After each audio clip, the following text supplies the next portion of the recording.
It's all about maple syrup, Tim Hortons, and saying sorry.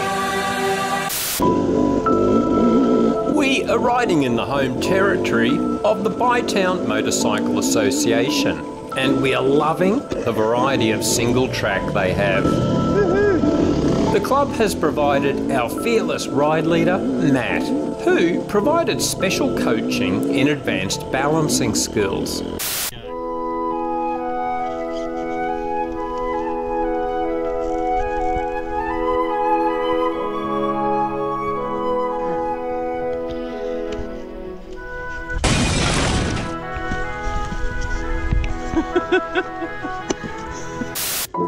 When Traction E-Rag runs these summer camps, we split the riders into 3 groups so everyone is comfortable with the speed and level of challenge.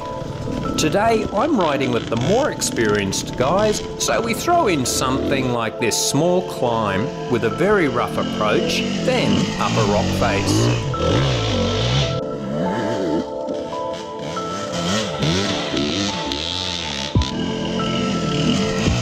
Brad, the well-known YouTube vlogger, naturally has to throw a wheelie in as well. That rough approach messes it up for quite a few riders.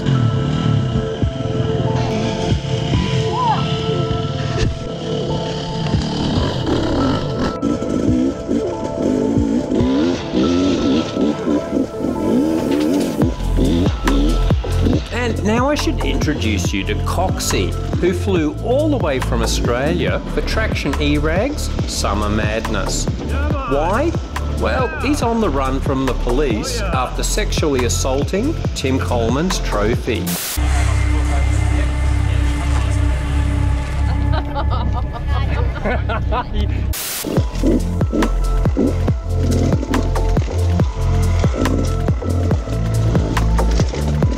What's really interesting is Coxie has been into the training vids in a big way, and surprise, surprise, he said his riding has actually improved.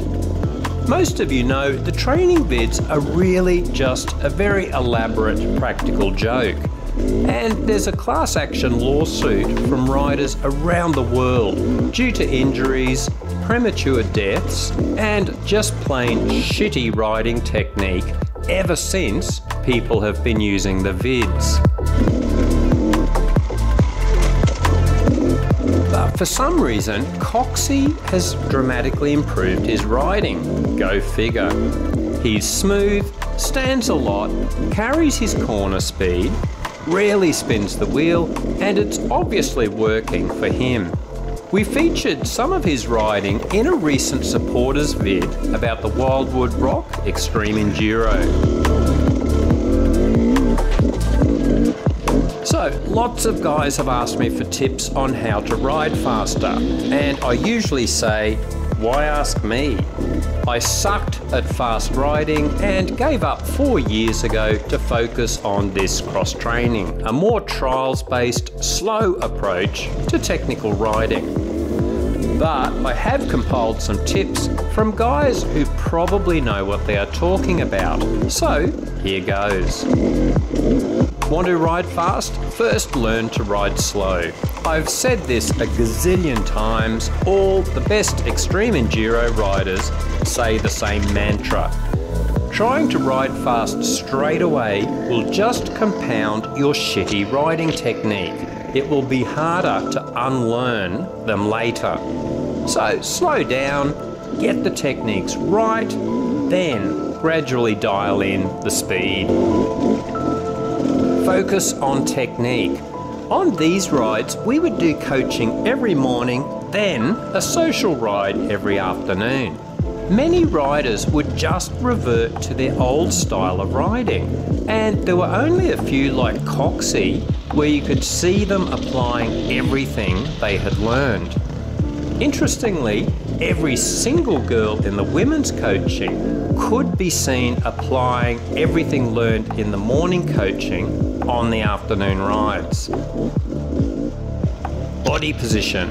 If you sit all the time, you are just a dead lump of meat slowing the bike down. But once you stand and move your body around, it's a dynamic part of speeding things up. Sure, there are times to sit down, but you should be up on the foot pegs most of the time if you are serious about speed. Remember to keep those elbows up and see our video about foot peg positioning. As you get faster, you will want to stand on the balls of your feet more often. Low revs, higher gear. Inexperienced riders often think noise equals speed. Wrong. If you are accelerating hard enough to spin the wheel, chances are you will be riding slower. Focus on being really smooth by riding in a higher gear and maybe practice slipping the clutch as you come out of corners. Don't bring in the higher revs until you are ready to handle them. Let's see if we can catch Megs. Look, don't be fooled by bullshit magazine covers showing riders busting berms and throwing clouds of dirt in the air. Even in motocross, what sets the expert riders apart is they are smooth, controlled, and making it look effortless. Pick good lines. Focusing on technique and being smooth gives you time to pick good lines. Using your head instead of your right wrist means you get to choose where the bike goes instead of uncontrollable wheel spin and just hoping you stay on the track. This naturally flows into carrying your corner speed. Don't accelerate hard and then brake hard, at least not at first. Stay smooth, carry as much speed as possible into corners. Once you master that, then progressively bring in the hard acceleration and braking. Okay, so braking hard and late. What does this mean? Look, anyone can twist the throttle and accelerate hard, at least on smooth tracks. What really sets experienced riders apart is braking hard, braking late, and carrying their corner speed.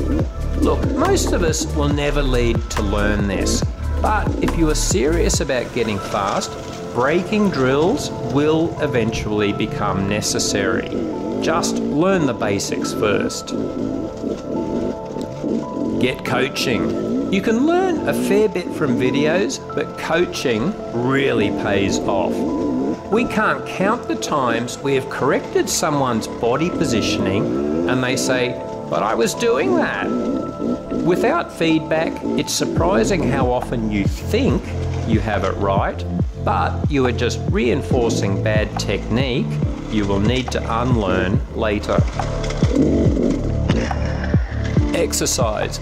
Good technique will conserve energy, but the faster you go, the more draining it gets. And as you get tired, the risks of crashing go up exponentially. Do your body a favour and exercise regularly, eat well, and look after that sorry carcass you call a body.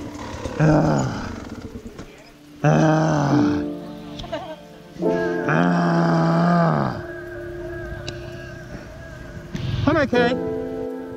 Just a bit tired.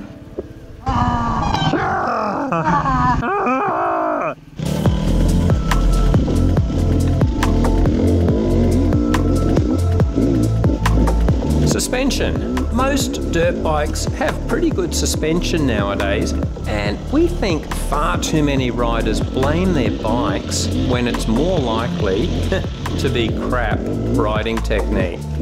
But as you get faster, it will certainly pay off to get your suspension dialed in. And see our bike setup vid for how to position your levers and random shit like that.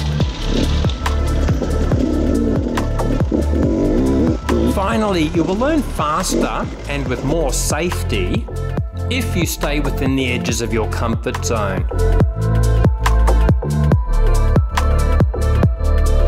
Once you ride beyond the edge, you will probably lose good technique, risk severe injury, and shit your pants.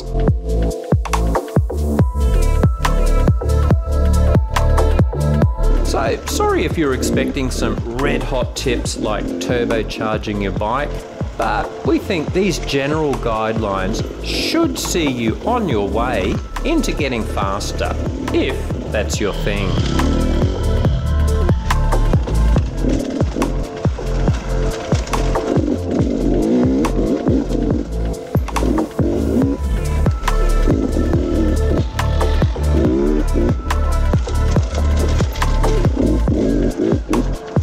Me?